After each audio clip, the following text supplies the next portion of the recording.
Hello friends, आज हम CTET के सीडीपीकेट 2019 के क्वेश्चंस को डिस्कस करेंगे। आज हम क्वेश्चन नंबर 21 से डिस्कशन स्टार्ट करेंगे। इससे पहले क्वेश्चन नंबर 1 to 10 और 11 to 20 की वीडियो मैं बना चुकी हूँ, आप चैनल पर जाकर चेक कर सकते हैं।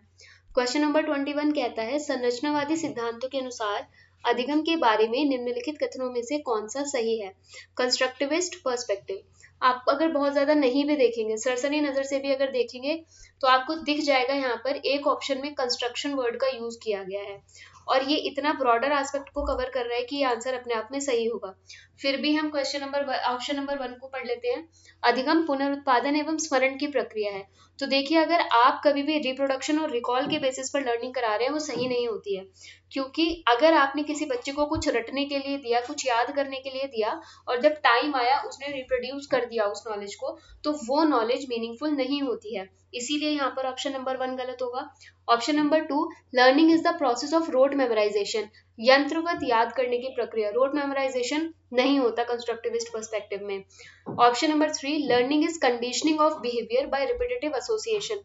ये जो कंडीशनिंग की थ्योरी है आपने पढ़ी होगी पावलोव की, ये बिहेवियरिस्टिक पर्सपेक्टिव पर बेस्ड है। यहाँ पर आप बिहेवियरिस्टिक टर्म्स पर अगर लर्निंग करवाना चाहते हैं तब यहाँ पर ये आंसर सही हो सकता था, लेकिन हम यहाँ पर देखिए किस चीज पर ध्यान दे रहे हैं, कंस्ट्रक्टिविस्ट पर्सपेक्टिव पर।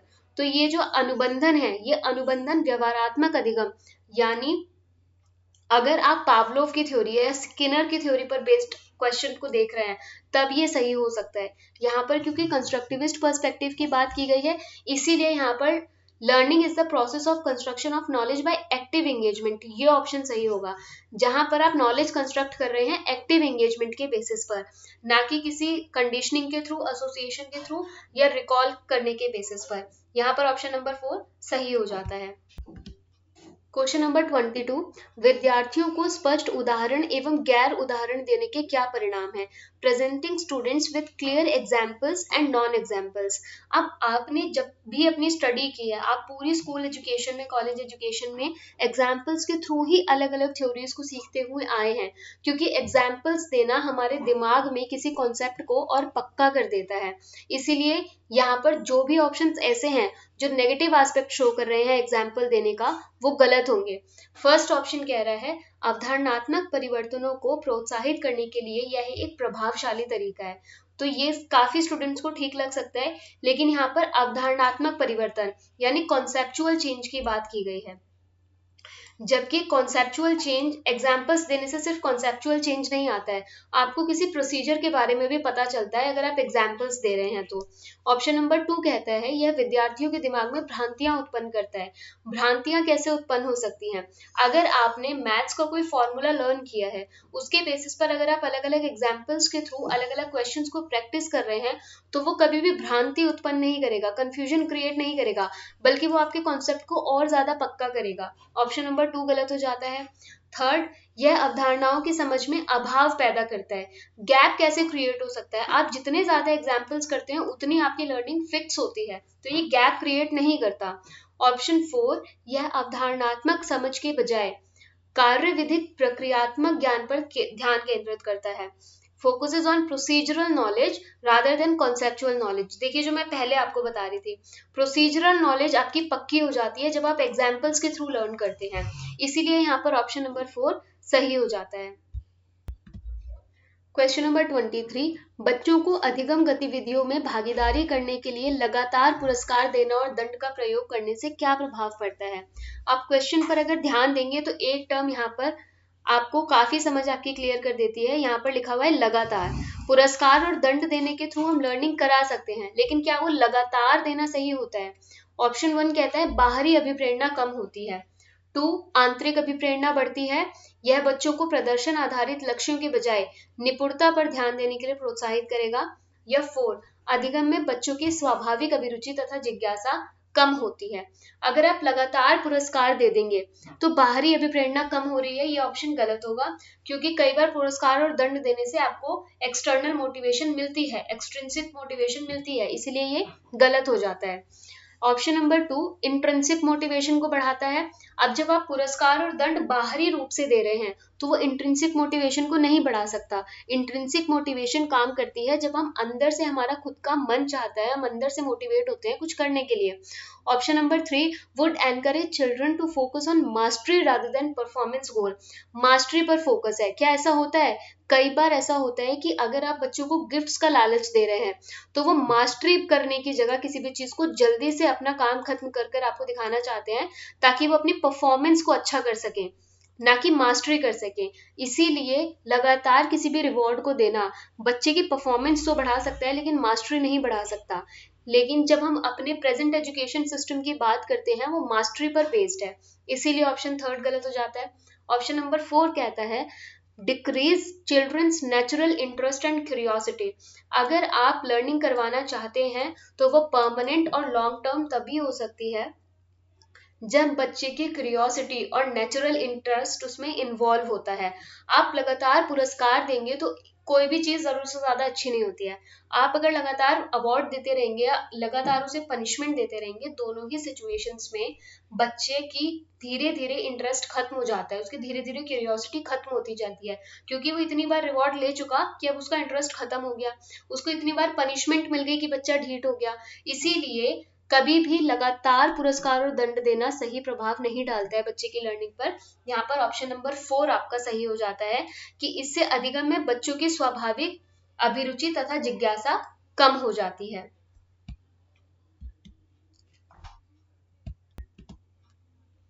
क्वेश्चन नंबर 24, निम्नलिखित में से कौन सी प्रथाएं सार्थक अधिगम को बढ़ावा देती हैं? यहाँ पर अधिगम हो सकता है लेकिन सार्थक अधिगम की बात की गई है, यानी मीनिंगफुल लर्निंग।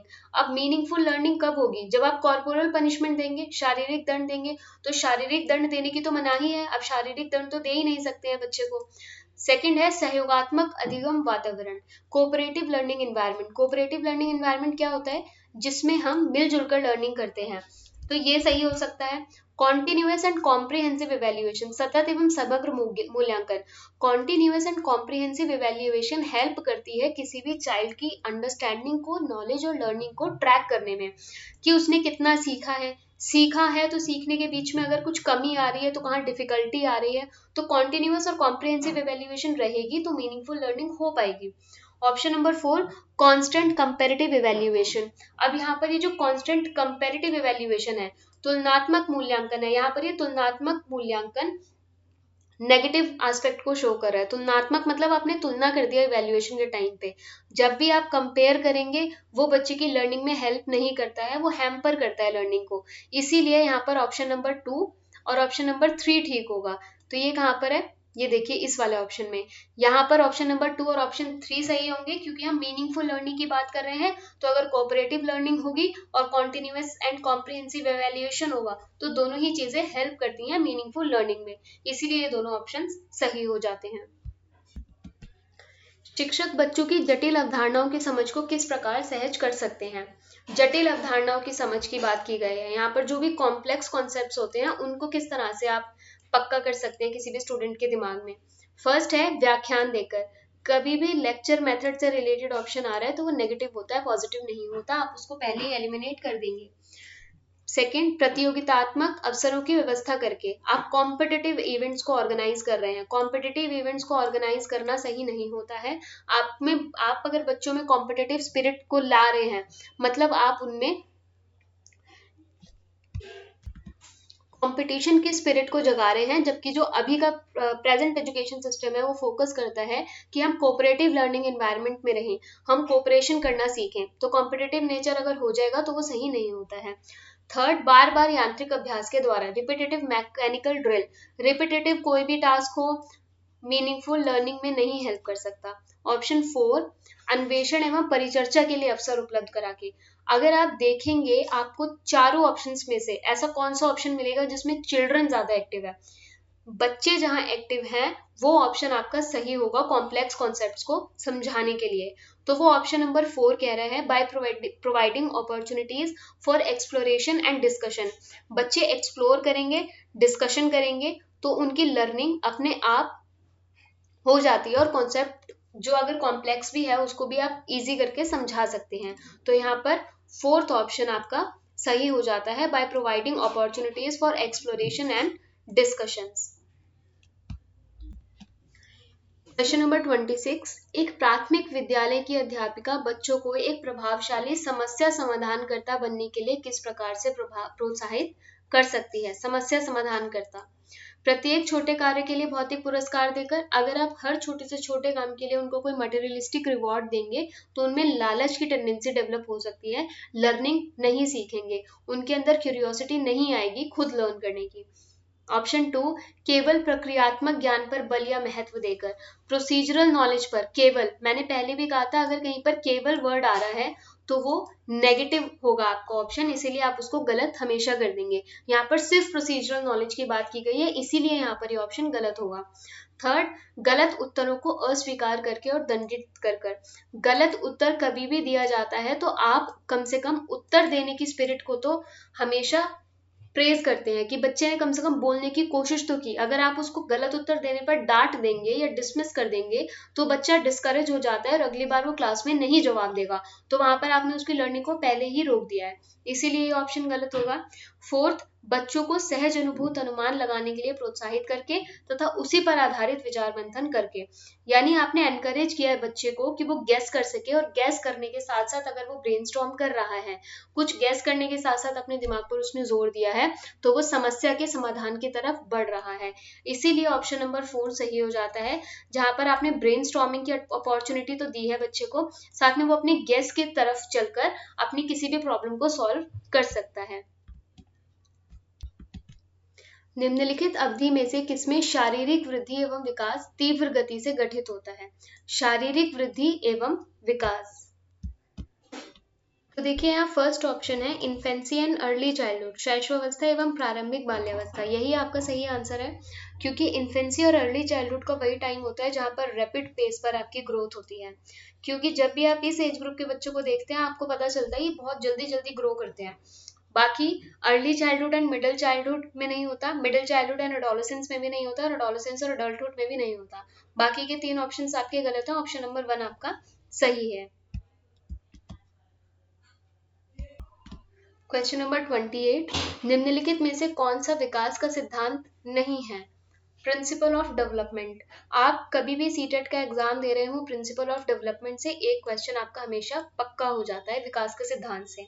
फर्स्ट ऑप्शन है विकास जीवन पर्यंत प्रक्रिया है, जीवन पर्यंत होता रहता है, ऐसा हो सकता है कि आप अपने जीवन के अंतिम क्षणों में भी कुछ सीख रहे हो, या कोई 50 साल का इंसान कोई नई चीज सीख रहा है, उस किसी ने बाइक चलानी सीख ली, किसी ने कार चलानी सीख ली, तो ऐसा तो नहीं है कि आप 15 साल के हैं, 20 साल के हैं, 30 साल के हैं तभी तक कुछ सीख सकते हैं। इसीलिए विकास जीवन पर्यंत होता है, क्योंकि आप कभी भी कुछ भी सीख सकते हैं, और जो कुछ भी आप सीख रहे हैं, आप लर्न कर रहे हैं, वो आपके डेवलपमेंट में काउंट हो रहा है, इसीलिए डेवलपमेंट लाइफ लॉन्ग होती है। उसके बाद विकास परिवर्त्य होता है, डेवलपमेंट इज मोडिफाइबल, बिल्कुल आप डेवलपमेंट को मॉडिफाई कर सकते हैं। हो सकता है कि आपने कुछ सीखा, लेकिन उसको सीखने के साथ साथ आपने उसमें कुछ चेंजेस लेकर आए, जिसके बाद आप उसको और बेहतर तरीके से सीख गए। आपने बचपन में पहले टेबल्स सीखे, टेबल्स के थ्रू आप मल्टीप्लिकेशन पर आए, ये मॉडिफाई किया ना अपने डेवलपमेंट को अपने, तभी तो आप किसी दूसरे स्टेज पर आ पाए हैं। तो इसीलिए डेवलपमेंट मॉडिफाइबल होती है, परिवर्त्य होता है विकास।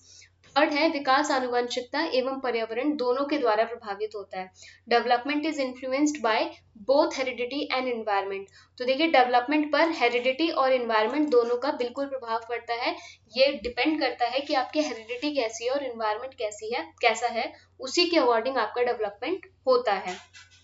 फोर्थ कहता है development is universal and cultural contents do not influence it, विकास सार्वभौमिक है, ये बिल्कुल ठीक है, विकास सार्वभौमिक है, डेवलपमेंट सभी का होता है, लेकिन यहाँ साथ में लिखा हुआ है सांस्कृतिक संदर्भ इसे प्रभावित नहीं करते, जो कि गलत है। सांस्कृतिक संदर्भ विकास को प्रभावित करते हैं, इसीलिए यहाँ पर क्योंकि नहीं पूछा हुआ है, विकास का सिद्धांत नहीं है, तो नहीं है, यही फोर्थ ऑप्शन होगा इसका सही आंसर, क्योंकि जो सांस्कृतिक संदर्भ होते हैं वो विकास को प्रभावित करते हैं, आपके कल्चर का आपके डेवलपमेंट पर सीधा सीधा प्रभाव पड़ता है। Question number 29, the primary cause of individual variations is, वैयक्तिक विभिन्नताओं का प्राथमिक कारण क्या है? आप किसी से अलग हैं, इसका प्राथमिक कारण क्या है?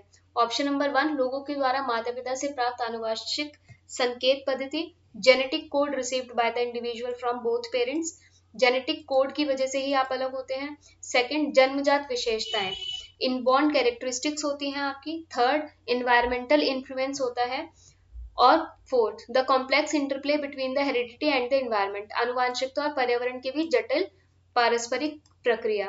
तो देखिए यहाँ पर चारों ही जो ऑप्शंस हैं वो आपकी वैयक्तिक विभिन्नताओं को प्रभावित करते हैं। चारों ही रीजंस हैं आपकी वैयक्तिक विभिन्नताओं के। ये सारी चीजें आप पर फर्क डालती हैं कि आप किसी से कितने अलग होंगे। पर्यावरणीय प्रभाव भी फर्क डालते हैं। आपकी इनबॉर्न कैरेक्टरिस्टिक्स, हो सकता है आपके अंदर इनबॉर्न कुछ क्वालिटीज हो जो बाकी किसी इंसान में ना हो। आपके इन्वायरमेंट कैसा है उसी से प्रभाव पड़ता है कि आप एज इंडिविजुअल कैसे होने वाले हैं। साथ में हेरिडिटी और इन्वायरमेंट दोनों का फर्क पड़ता है। लेकिन यहाँ पर प्राथमिक कारण की बात की गई है। प्राथमिक कारण, प्राइमरी कॉज। बहुत बार ऐसा होगा कि आपके सारे ऑप्शंस फेवरफुल होंगे, आपको लगेगा कि चारों ऑप्शंस सही हैं, और लगने की ही बात नहीं है। एक्चुअली वैयक्तिक विभिन्नताओं के केस में ये चारों ऑप्शंस सही हैं, लेकिन आपको ध्यान किस पर देना है? Primary cause. तो देखिए प्राइमरी कॉज तो हमारा जेनेटिक कोड ही होता है। हमारे जीन्स पर ही फर्क पड़ता है कि हम इंडिविजुअली कितने डिफरेंट होंगे किसी से। इसीलिए यहाँ पर ऑप्शन नंबर 1 आपका सही हो जाता है। क्वेश्चन नंबर 30, निम्नलिखित में से कौन सा द्वितीयक सामाजिकरण एजेंसी का उदाहरण है? Secondary socialising agency. तो देखिए सोशलाइजेशन दो तरह से होता है, प्राइमरी और सेकेंडरी।